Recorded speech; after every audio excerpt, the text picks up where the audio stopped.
Anda masih menyaksikan Aceh hari ini.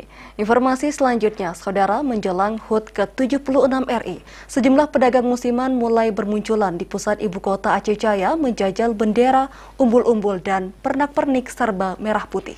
Para pedagang itu kebanyakan berasal dari luar daerah yang setiap tahun selalu menjajakan berbagai barang untuk memeriahkan Hari Ulang Tahun Republik Indonesia yang diperingati setiap 17 Agustus.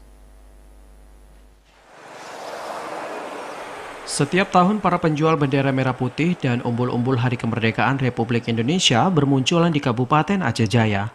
Para pedagang dadakan ini khusus menjual aneka macam ukuran dan bentuk bendera merah putih serta umbul-umbul jelang Hari Kemerdekaan. Para pedagang musiman yang berjualan di daerah ini merupakan warga luar Aceh Jaya yang sengaja menjual dagangannya menjelang HUT Republik Indonesia. Seperti yang terlihat di pinggiran jalan Banda Aceh Melabuh, tepatnya di depan jalan masuk Kota Calang. Pedagang menjajal dagangannya dengan harapan warga bisa membeli barang dagangannya.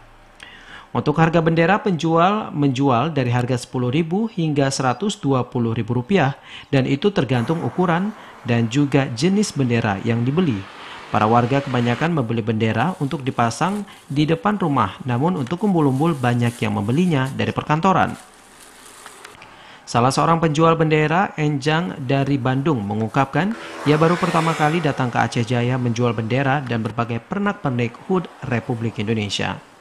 Ia mengaku sejak pandemi COVID-19, omset dari jual bendera menurun dibandingkan sebelum pandemi.